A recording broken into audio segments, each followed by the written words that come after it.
오늘 본문을 보면 솔로몬이 하나님께 일천 번제를 드리는 내용이 나옵니다. 일천 번제가 무엇입니까? 여기서 번제라는 건 여러분 잘 아시듯이 제물을 하나님께 태워서 드리는 제사를 번제라고 합니다. 앞에 일천은 학자들마다 조금씩 다르긴 하는데 이 일천을 제사의 횟수를 얘기하는 분들도 있고 또 어떤 분은 드려진 제물의 수를 말한다는 학자들도 있습니다. 그러나 일반적인 해석으로는 1천 마리의 소를 한꺼번에 태워 드린 제사를 보통 일천 번제라고 말하는 거죠. 여러분 한번 상상해 보십시오. 제단 앞에 1,000마리의 소가 한꺼번에 태워지는 장면을 생각해 본다면 아마 굉장히 장관이었을 것입니다.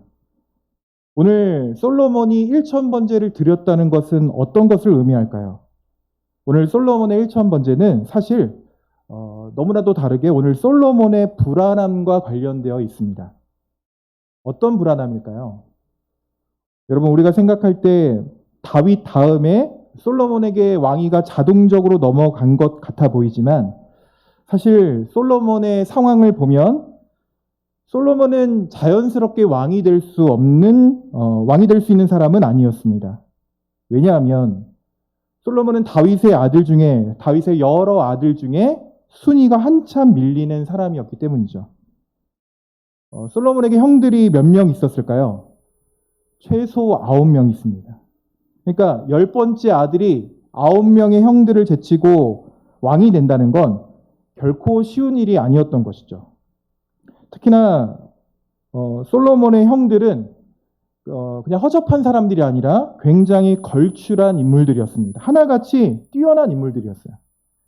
다윗의 아들 중에 가장 뛰어났던 인물은 잘 아시다시피 세 번째 아들 압살롬이었습니다. 압살롬은 굉장히 매력적인 것 같습니다. 성경에서 그를 굉장히 매력적이고 지략이 뛰어난 사람으로 기록하고 있기 때문이죠. 그래서 다윗이 제일 사랑하고 아꼈던 아들이 누구였냐면 바로 이 압살롬 아들이었죠. 그런데 안타까운 것은 압살롬은 그 뛰어난 자질과 재주와 매력을 자신의 아버지 다윗을 향해 반란을 일으키는 데 사용했고 나중에 다윗이 그 반란을 진입하고 다윗의 오른팔이었던 요압이 압살롬을 죽이게 되는 것입니다. 어쨌든 또 압살롬 다음으로 뛰어난 아들이 있었는데 그 사람은 바로 이제 열왕기상을 시작할 때 1장에 등장하는 아도니아라는 왕자였습니다. 아도니아는 네 번째 왕자였는데요. 1장 6절을 보니까 이렇게 기록하고 있어요. 그는 압살롬 다음에 태어난 자요 용모가 심히 준수한 자라. 그의 아버지가 내가 어찌하여 그리하였냐고 하는 말로 한 번도 그를 섭섭하게 한 일이 없었더라. 그러니까 무슨 말이죠? 아도니아는 압살롬 못지않은 굉장한 매력을 가진 사람에다가 어떤 것까지 갖췄냐면요. 늘 아버지 다윗의 기대와 소망에 부응했던 아들이라는 거죠. 아빠가 내신 1등급 맞아오라면 1등급 그냥 척척 맞아오고 아버지가 서울대 가라면 척척 서울대 합격하는 그런 아들이었다는 거예요. 그러니까 상황이 이렇게 되니까 이스라엘에 어떤 일이 벌어지게 될까요? 다윗이 늙어서 죽을 때가 되자 누구를 향해 줄을 서기가 시작됐죠? 가장 유력한 대권 후보였던 아도니아로 줄 서기가 시작되는 거예요. 이 줄에 누가 섰냐 하면 당시 다윗의 오른팔이었고 실세였던 요압도 줄 서고 당시 대제사장이었던 아비알달도 아도니아를 지지 선언을 합니다. 그래서 아도니아를 다윗에 이어서 왕으로 삼으려고 했죠. 그러니 그런 기랴성 같은 형들을 제치고 솔로몬이 왕이 된다는 건 사실 거의 불가능에 가까웠던 것입니다. 뿐만 아니라 솔로몬은요 가장 치명적인 핸디캡이 있습니다. 그것은 그의 어머니 밧세바라는 존재였죠. 여러분 밧세바는요 다윗의 정식 후궁이 아니었습니다. 누구죠? 다윗의 충직한 부하였던 우리아의 아내였던 것이죠. 잘 아시다시피 다윗이 밧세바에게 몹쓸 짓을 하고 그것을 은폐하려고 우리아까지 죽였습니다. 그러니 솔로몬의 어머니는 다윗의 간음으로 범죄를 통해 얻은 아내인 것이죠. 그럼 상식적으로 그 어머니의 혈통으로 왕이 된다는 건 사실은 불가능한 일이었던 것입니다. 그래서 당시만 해도 솔로몬은요, 왕이 될 거라고 아무도 기대하지 않았고 가능성이 없었습니다. 아무도 기대하지 않는 사람이었습니다. 그런데 하나님의 선택 가운데 하나님이 솔로몬을 왕으로 선택하시고 그를 이스라엘의 왕으로 세워주셨죠. 지금 우리가 열왕기상 3장만 봤지만 그 왕이 될 가능성이 없었던 솔로몬이 기가 막힌 방법으로 왕이 되는 과정을 열왕기상 1장과 2장이 기록하고 있습니다. 문제는 좋다는 거예요. 하나님이 결국 솔로몬을 왕으로 세워주셨는데 왕이 된 솔로몬은 어떻죠? 그동안 솔로몬은 왕이 될 가능성이 전혀 없었기 때문에 그는 왕으로서 아무런 준비가 되어 있지 않았습니다. 그럼 아버지 다윗이라도 좀 길게 살면서 솔로몬을 좀 가르치고 정적들도 제거해주고 좀 보호해줘야 되는데 열왕기상 1장 2절을 보면요. 굉장히 급작스러운 솔로몬이 급작스럽게 왕으로 책봉되고 책봉되자마자 아버지 다윗이 죽어버리는 것입니다. 여러분 이때 솔로몬의 마음은 어땠을까요? 그의 마음은 어땠을까요? 불안함이 있죠. 왕이 되기는 했지만 왕으로 세움받기는 했지만 지금 자신은 왕이 될 수 있는 위치도 아니었고 뿐만 아니라 왕으로서 준비하고 갖춰야 될 어떤 것도 그는 준비하지 못한 상황이었습니다. 그리고 유일한 그의 보호망이었던 다윗마저 죽음에 이르게 된 것이었죠. 그의 마음속에 말로 닿을 수 없는 불안함과 초조함. 우리도 그런 불안함과 초조함을 경험하지 않습니까? 내가 할 일이 너무 많은데 그 일을 감당할 능력이 없을 때. 아마 오늘 솔로몬이 그런 마음이었을 것 같습니다. 솔로몬의 그때였습니다. 불안하고 이것을 어떻게 해야 되나, 어떻게 이것을 처리해야 되나 고민하던 그때 솔로몬이 뭘 하게 됐다고 했죠? 오늘 4절을 보니까 같이 한번 읽어볼까요? 시작. 이에 왕이 제사하러 기브온으로 가니 거기 산당이 큼이라 솔로몬이 그 제단에 1,000번제를 드렸다니. 여기 앞에 이에 제사하러 갔다. 1,000번제를 드렸다. 이해가 어떤 상황이죠? 준비가 하나도 되지 않은 상황 속에서 왕이 되어서 두려움에 떨던 그때. 이에 솔로몬이 어떻게 했다고요? 제사를 하나님께 드렸다고요. 솔로몬이 1,000번째 1,000마리의 제물을 준비하며 어떤 마음으로 예배했겠습니까? 제사했겠습니까? 이런 마음이었겠죠. 하나님 아니고서는 할 수 없습니다. 하나님 도와주십시오. 제가 할 수 있는 것이 아무것도 없습니다. 여러분 이 제사의 분위기를 한번 상상해 보십시오. 소가 1,000번째가 한꺼번에 제사로 드려지는 것이죠. 어마어마한 분위기입니다. 그러나 지금 솔로몬이 이 상황에서 이렇게 어마어마한 제사를 드렸다는 건 그만큼 지금 자신에게 닥친 두려움과 불안함을 가지고 하나님께 간절히 매달렸다는 것을 의미하는 것이죠. 오늘 말씀에서 우리가 놓치지 말아야 될 중요한 포인트는 뭐냐면 솔로몬은요, 자신의 불안함을 하나님 앞에 간절함으로 반응했다는 사실입니다. 여러분, 우리는 불안하고 두려울 때 우리는 여러 가지의 반응을 선택할 수 있습니다. 어떤 사람은 집착하는 것으로 반응하는 사람이 있죠. 중독이죠. 핸드폰, 인터넷. 내가 무엇인가를 집착해서 이 두려운 것을 잊어버려는 것이죠. 그러나 그 중독의 뿌리가 뭔지 아십니까? 두려움입니다.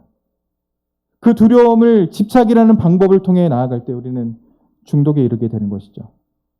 또 한 가지 불안할 때 우리가 주로 선택하는 것은 집착하지 않으면 반대로요, 자포자기해버려요. 모든 것을 놓아버리죠. 마음이 두려울 때 우리의 감정에 우리의 의지가 이렇게 유혹합니다. 포기해버려. 놓아버려. 그럼 해결돼. 한쪽에서는 무엇인가를 집착하게 하고 한쪽에서는 모든 것을 포기하라고 말하는 그 유혹 속에.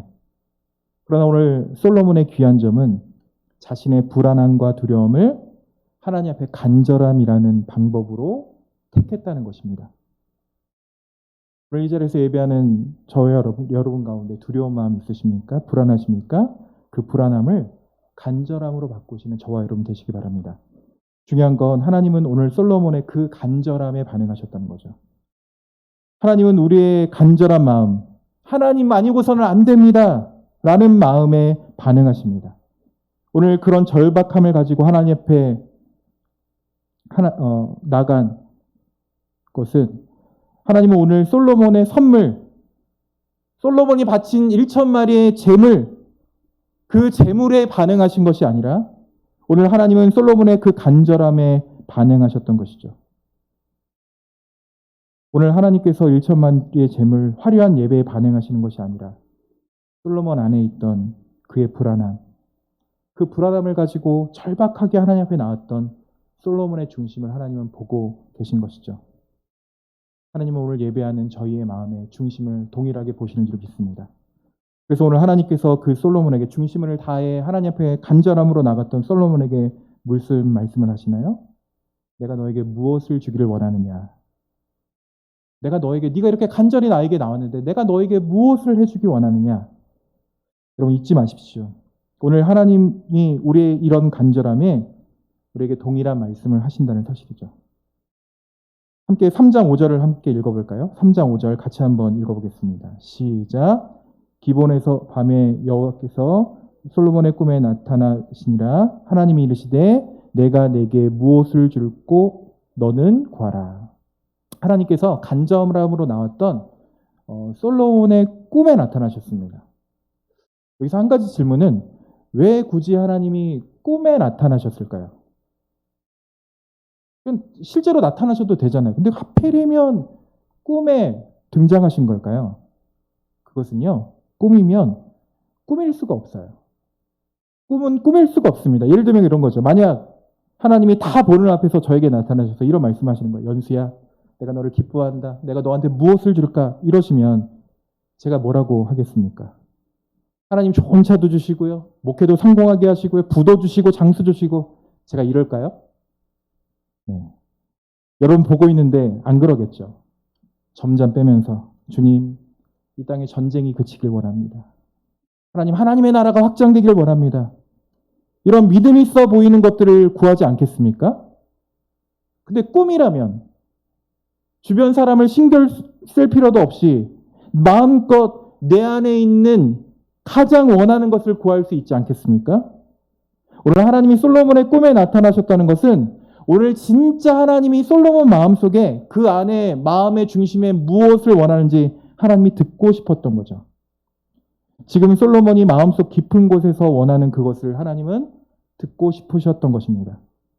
근데 솔로몬이 그렇게 마음껏 자신 안에 있는 욕망을 자신 안에 구할 수 있는 모든 것을 구할 수 있는 그때 꿈속이면서 마음껏 구할 수 있는 그 상황 속에서 오늘 솔로몬이 뭘 구했다는 거예요? 9절을 보니까 그는 백성을 다스리는 듣는 마음을 구했다는 거예요. 솔로몬은 어떤 마음이었던 거예요? 하나님, 저는 아이입니다. 하나님, 저는 왕으로 준비가 하나도 되어 있지 않습니다. 그런데 하나님이 저에게 저렇게 많은 수많은 백성을 맡겨주는데 저는 도저히 감당할 길이 없습니다. 그러니 제가 그들을 잘 다스릴 수 있도록 듣는 마음을 내게 주십시오. 지금 솔로몬은 자신의 욕심으로 하나님 앞에 간구한 것이 아니라 왕으로서 해야 될 것을 위해 구했던 솔로몬이야. 오늘 솔로몬에게 제일 위대한 것이 무엇인지 아십니까? 솔로몬은요, 자기에게 무엇이 필요한지 아는 사람이었다는 거예요. 여러분은 지금 여러분의 삶 가운데, 인생 가운데 가장 필요한 게 무엇인지 알고 계십니까? 여러분들이 정말 구하고 여러분들이 집중해서 기도해야 될 기도의 제목이 여러분 무엇인지 아십니까? 어떤 분에게 여러분에게 기도 제목을 물어보면 여러분 뭐라고 대답하시겠습니까? 제일 문제는요, 사실 딱히 떠오르는 기도 제목이 없다는 거예요. 억지로 끌어내고 생각해서 하나님 좀 건강 주시면 좋겠는데요. 우리 아이의 성적이 오르면 좋겠는데요. 직장에서 승진하면 좋겠는데요. 여러 가지 우리가 닥쳐있는 문제, 그 문제만 구하고 정말 우리가 우리의 영혼과 우리의 사명과 우리가 우리의 심령 가운데 기도해야 될 것이 우리는 사실 잘 모른다는 것이죠. 여러분, 그러나 우리가 하나님 앞에 간절함으로 기도하며 나아갈 때 우리에게 정말 무엇이 필요한지 오히려 기도하면서부터 보이기 시작한다는 것입니다. 여러분 그런 경험 많이 하시잖아요. 처음에 기도할 때는 기도 제목이 별로 없었는데 기도하면 기도할수록 점점 기도의 제목이 기도할 것이 많아지는 거예요. 우리에게 기도 제목이 없다는 것은 정말로 우리에게 기도할 거리가 없어서가 아니라 사실 내가 뭘 기도해야 될지 모르고 있는지 않는지 한번 돌아봐야 됩니다. 여러분 우리 교회와 가정과 나라를 위해 기도하기부터 시작했으면 좋겠습니다. 우리 가족 안타깝다. 우리 교회 안타깝다. 그저 안타까움만 가지고 나가지 마시고 우리 교회는 왜 그러냐고 우리나라는 왜 그러냐고 불평하지만 마시고 그것을 하나님 앞에 간절함으로 기도하시기 바랍니다. 여러분의 가정을 놓고 기도하시기 바랍니다. 여러분의 가정을 놓고 기도하기 시작할 때 우리 가정 가운데 진짜 무엇이 필요한 것인지 우리는 깨닫게 되고 그것을 위해 우리는 집중해서 기도하게 될 것이죠. 오늘 여러분의 인생과 여러분의 삶을 놓고 충분히 기도하시기 바랍니다. 세상이 말하는 더러운 야망을 비전이라고 속지 말고 정말 하나님이 나를 통해 하실 일들을 기대하며 기도했으면 좋겠습니다.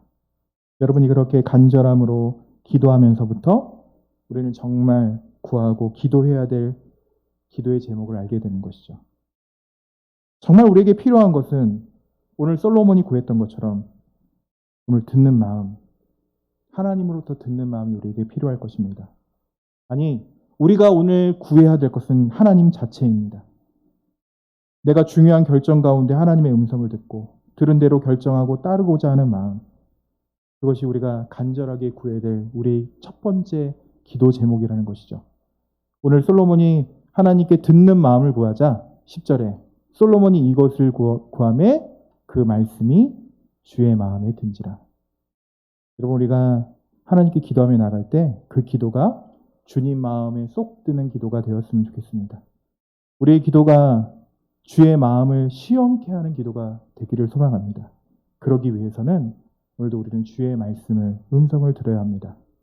기도하실 때 내가 하고 싶은 말, 내가 구하는 것만 쏟아놓지 마시고 충분히 하나님께 우리가 구할 것을 구하시고 침묵 가운데 하나님이 내게 뭐라 말씀하시는지 들으시기를 바랍니다. 오늘 하나님은 솔로몬이 구한 그 듣는 마음을 지혜라고 평가하십니다. 오해하게 되는데 솔로몬이 1000번제를 드려서 지혜를 얻은 것이 아니라요. 솔로몬은 듣는 마음을 구했고 하나님이 그걸 뭐라고 이야기하셨냐면 그것을 지혜였다라고 평가하시죠. 솔로몬은 듣는 마음을 달라 했는데 하나님은 솔로몬이 지혜를 구했다고 평가하십니다. 지혜가 무엇입니까? 지혜는 주의 말씀 앞에 서는 것이고 주의 말씀을 듣는 것입니다. 오늘 3일 밤을 지내면서 때로 두렵고 고민될 때 그 두려움을 하나님 앞에 간절함으로 나가는 저와 여러분 되시길 소망합니다. 뿐만 아니라 우리가 다른 어떤 것을 구하기 전에 오늘 솔로몬의 기함은 그에게 정말 무엇이 필요한지 알았다는 것입니다. 기도하시면서 우리의 가정과 교회와 나라를 위해 필요한 것이 무엇인지 그것이 그리고 내가 무엇을 놓고 간절히 기도해야 되는지 하나님께 물으며 기도했으면 좋겠습니다. 오늘 솔로몬처럼 우리는 기도해야 합니다. 하나님 내게 듣는 마음을 주십시오. 하나님 내가 결정하고 내가 분별하고 내가 선택해야 되는 그 모든 순간에 내 지혜와 내 스펙과 내 경험을 의지하지 않게 하시고 오직 하나님의 말씀 앞에 귀 기울이며 그 말씀을 따라 행하는 삶이 되게 해주십시오. 그렇게 하나님께 구하며 기도하며 나가는 저와 여러분들 되시길 소망합니다. 기도하겠습니다.